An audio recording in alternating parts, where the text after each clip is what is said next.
Guys के साथ सब लोग welcome back to my channel. तो गाइस आपने पहला वीडियो देखा ही होगा स्थापना का। तो स्थापना के बाद ये दूसरा वीडियो है। हम ऐसे 3-4 वीडियो और बनाएंगे गणपति पापा के साथ। तो आज के हम वीडियो में डिस्कस करने वाले हैं गणपति पापा को जो 12 नेम्स है दिए गए हैं उनके बारे में आज हम डिस्कस करने वाले हैं। तो चलो वीडियो को स्टार्ट करने से पहले गणपति पापा का नाम लेते हैं, गणपति पापा मोरया, क्योंकि गणपति पापा को आद्य देवत यानी सबसे पहले भगवान मानते हैं। तो चलो स्टार्ट करते हैं वीडियो को। और जो चैनल पे न्यू है सब्सक्राइब करना ना भूलिए। तो गणपति पापा के स्तोत्र में सबसे पहला उनका नाम आता है वक्रतुंड। वक्रतुंड यानी आपको तो पता ही है कि गणपति पापा को हाथी का मुख था, जिसकी वजह से उनकी सोंड कभी लेफ्ट रहती थी या फिर कभी राइट रहती थी, सीधी कभी नहीं हो सकती थी, जिसकी वजह से उनका नाम वक्रतुंड पड़ा। फिर उनका नाम पड़ा एकदंत। एकदंत क्यों पड़ा उसके पीछे एक कथा है।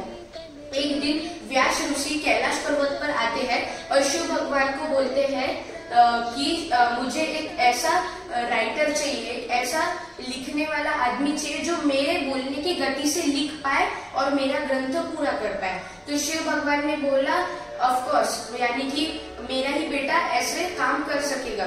तो फिर शिव भगवान ने गणपति पापा को बुलाया और फिर गणपति पापा और व्यास ऋषि गए और फिर उन्होंने ग्रंथ की शुरुआत की। जब वो ग्रंथ लिख रहे थे गणपति पापा की लेखनी यानी कि पेन बोल पाएंगे वो टूट गया। और फिर जैसे कि व्यास ऋषि ने रिक्वेस्ट की थी कि मैं जितने स्पीड में बोलूंगा उतने ही स्पीड में ग्रंथ चालू रहना चाहिए और रुकना नहीं चाहिए, जिसकी वजह से गणपति पापा ने अपना खुद का दांत बलिदान दे दिया, खुद का दांत को तोड़ा और फिर उसको लेखनी के समान यूज किया और फिर लिखा, जिसके वजह से व्यास ऋषि ने कहा कि ये जो तुमने अपना त्याग दिया है ये व्यर्थ नहीं जाएगा, मैं तुम्हारा एक नया नाम रखूंगा जो नाम होगा एकदंत। फिर उनका नाम पड़ा कृष्ण पिंगाक्ष। कृष्ण पिंगाक्ष क्यों पड़ा? क्योंकि आपने ऑब्जर्व किया होगा कि गणपति बाप्पा की जो आंखें होते हैं वो ब्राउनिश ब्लैक होती है, जिसकी वजह से उनका नाम पड़ा है कृष्ण पिंगाक्ष। फिर तो गाइस उनका नेक्स्ट नेम था गजवक्त्र। गजवक्त्र गज मतलब उनका हाथी का मुंह यानी कि गजवक्त्र। और फिर गाइस आता है लंबोदर। लंबोदर यानी क्या? बड़ा उदर यानी कि बड़ा पेड़। उसके पीछे भी गाइस एक साइंटिफिक रीजन है कि गणपति बापा की हाइट थोड़ी छोटी थी, जिसकी वजह से उनका पेट थोड़ा सामने दिखता था। और आपको तो पता ही है गणपति बापा को मोदक और स्वीट्स काफी पसंद थे, जिसके वजह से पेट बढ़ता है स्वीट्स के वजह से। तो गाइस ये रीजन था लंबोदर का। और फिर आता है विकट। विकट यानी संकट को निवारण करने वाला, संकट को हरने वाला, जिसको बोलते हैं विकट। और फिर आता है विघ्नराज। विघ्नराज यानी कि सेम मीनिंग हम बोल पाएंगे कि संकट हरने वाला राजा यानी कि विघ्नराज, ये नाम पड़ा था गणपति बापा को। तो गाइस नेक्स्ट नेम है धूम्रवर्ण। तो धूम्रवर्ण नेम ये क्यों पड़ा? क्योंकि आप पार्वती माता को जानते हैं कि उन्होंने अपने उपटन की मदद से गणपति बापा की निर्मित की थी, तो जिसकी वजह से उपटन का कलर गणपति बापा को मैच करता है, जिसकी वजह से उनका नाम पड़ा धूम्रवर्ण। फिर नेक्स्ट नेम है भालचंद्र। तो गाइस इसके पीछे एक कथा है जिसमें गणपति पापा अपने वाहन के ऊपर से जाते हैं और वो गिर जाते हैं। फिर चंद्र उनके ऊपर हंसने लगता है कि मोटा गणपति अपने छोटे वाहन के ऊपर से गिर गया।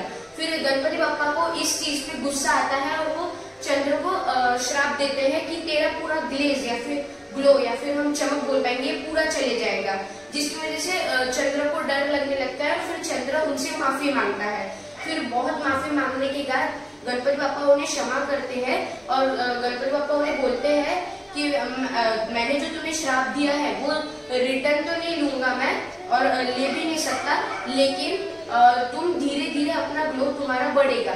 जैसे कि हम जानते हैं कि पूर्णिमा के दिन चांद पूरा दिखता है, बाकी ऑलमोस्ट टाइम वो धीरे धीरे घटता है और धीरे धीरे बढ़ता है और सेल्यूलर शेप में रहता है, जिसके वजह से गणपति बापा और चंद्र में दोस्ती हो गई और गणपति बापा ने उन्हें ये कहा कि मैं तुम्हें हमेशा अपने फोरहेड माथे पे रखूंगा, तिलक लगाऊंगा, मतलब चंद्र के शेप का, जिसकी वजह से उनका नाम पड़ा भालचंद्र।